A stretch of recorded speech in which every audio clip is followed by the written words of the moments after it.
ایمان انسان کی سب سے بڑی دولت ہے۔ جب ایمان مضبوط ہوتا ہے تو دل میں سکون، عبادت میں لذت اور زندگی میں اللہ کی رضا شامل ہو جاتی ہے۔ لیکن جب انسان کا ایمان کمزور ہونے لگتا ہے تو انسان آہستہ آہستہ گناہوں، غفلت اور بے سکونی کی طرف چلا جاتا ہے۔ قرآن و حدیث میں ایمان کی کمزوری کی نشانیاں۔ پہلا، عبادت میں سستی محسوس ہونا۔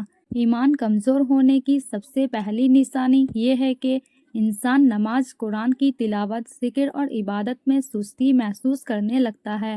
اللہ سبحانہ و تعالیٰ قرآن میں سورہ النساء میں فرماتے ہیں کہ اور جب وہ نماز کے لیے کھڑے ہوتے ہیں تو سستی کے ساتھ کھڑے ہوتے ہیں۔ یعنی مومن کی پہچان یہ ہے کہ وہ نماز کو بوجھ نہیں بلکہ دل کا سکون سمجھے۔ لیکن جب دل دنیا میں زیادہ لگ جائے تو عبادت میں سستی اور مشکل محسوس ہونے لگتی ہے۔ رسول اللہ صلی اللہ علیہ وسلم نے فرمایا، منافق کی سب سے بھاری نماز نماز عشاء اور فجر کی نماز ہے۔ دوسرا، گناہ کرتے وقت گناہ نہ لگنا۔ جب انسان کا ایمان کمزور ہوتا ہے تو انسان گناہ کرتے وقت اللہ سے خوف نہیں کھاتا۔ جھوٹ، غیبت، بے پردگی، حرام چیزیں اور دل آزاری کرنا عام بات لگتی ہے، گناہ نہیں لگتی۔ رسول اللہ صلی اللہ علیہ وسلم نے فرمایا، جب مومن کو کوئی گناہ کرتا ہے تو اس کے دل پر ایک سیاہ نقطہ لگا دیا جاتا ہے۔ یعنی شروع میں دل پر بے چین ہوتا ہے لیکن بار بار گناہ کرنے سے دل سخت ہو جاتا ہے۔ تیسرا، قرآن پڑھنے کا من نہ کرنا، یعنی قرآن سے دوری۔ ایمان کی طاقت قرآن سے جڑی ہوئی ہے۔ جب انسان قرآن پڑھنا یا سننا یا سمجھنا چھوڑ دیتا ہے تو دل ایک اندھیری کوٹری جیسی ہو جاتی ہے۔ اللہ سبحانہ و تعالیٰ قرآن میں سورہ طٰہٰ میں فرماتے ہیں کہ اور جس نے میری نصیحت سے منہ پھیرا تو بے شک اس کی زندگی تنگ ہو جائے گی اور ہم اسے قیامت کے دن اندھا کر کے اٹھائیں گے۔ آج کل بہت سے لوگ موبائل اور دنیا کے کاموں میں گھنٹوں گزار دیتے ہیں، مگر جب قرآن پڑھنے کی بات آتی ہے تو قرآن کے لیے چند منٹ بھی نہیں ہوتے۔ یہ ایمان کی کمزوری کی علامت ہے۔ چوتھا، دل کا سخت ہو جانا۔ ایمان کمزور ہونے پر انسان کا دل نصیحت سے متاثر نہیں ہوتا۔ نہ قرآن یا دین کی بات سن کر آنکھوں میں آنسو آتے ہیں، نہ موت کو یاد کرتا ہے، نہ دل میں آخرت کی فکر رہتی ہے۔ اللہ سبحانہ و تعالیٰ قرآن میں سورہ البقرہ میں فرماتے ہیں کہ پھر اس کے بعد تمہارے دل سخت ہو گئے تو وہ پتھروں جیسے ہیں یا سختی میں اس سے بھی بڑھ کر ہیں۔ مومن کا دل چڑیے کی طرح نرم ہوتا ہے، وہ اللہ کے ذکر سے کانپ اٹھتا ہے۔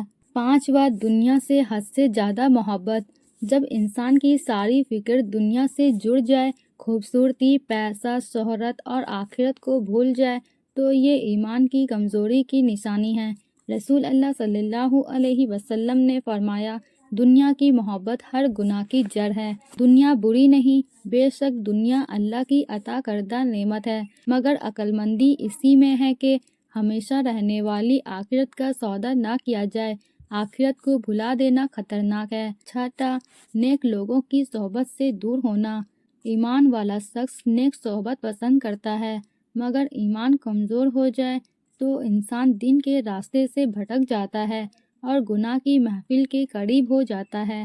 رسول اللہ صلی اللہ علیہ وسلم نے فرمایا، آدمی اپنے دوست کے دین پر ہوتا ہے، لہٰذا دیکھو کس سے دوستی کر رہے ہو۔ صحبت انسان کو بناتی بھی اور بگاڑتی بھی ہے۔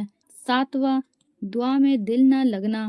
جس انسان کا ایمان کمزور ہوتا ہے اس سے لگتا ہے کہ دعا مانگنے سے کوئی فائدہ نہیں اور انسان اللہ سے مانگنا چھوڑ دیتا ہے۔ یہ ایمان کی کمزوری کی نشانی ہے۔ حالانکہ اللہ تعالیٰ قرآن میں سورہ غافر میں فرماتے ہیں کہ مجھ سے دعا کرو، میں تمہاری دعا قبول کروں گا۔ یعنی مومن ہر حال میں صرف اللہ کی طرف رجوع کرے۔ ایمان کو مضبوط کرنے والے اعمال۔ پہلا، 5 وقت کی نماز کی پابندی کریں۔ دوسرا، روزانہ تھوڑا ہی صحیح مگر قرآن کی تلاوت کریں۔ تیسرا، استغفار، کم از کم روزانہ 100 بار استغفار کریں۔ چوتھا، نیک لوگوں کی صحبت اختیار کریں۔ پانچواں، گناہوں سے بچیں اور گناہوں سے سچی توبہ کریں۔ چھٹا، موت اور آخرت کو یاد رکھیں، اس سے دل نرم ہوتا ہے۔ رسول اللہ صلی اللہ علیہ وسلم نے فرمایا، ایمان گھس جاتا ہے جیسے پرانے کپڑے گھسے ہوئے ہوتے ہیں، لہٰذا اللہ سے دعا کرو کہ وہ تمہارے ایمان کو تازہ رکھے۔ اگر آپ کو اپنے اندر ان میں سے کوئی بھی نشانی نظر آئے تو مایوس نہ ہو، کیونکہ بے شک اللہ توبہ قبول کرنے والوں سے محبت کرتا ہے۔ اللہ تعالی ہم سب کو ایمان مضبوط کرنے کی توفیق عطا فرمائے، دلوں کو قرآن کی روشنی سے بھر دے اور گناہوں سے بچائے، آمین۔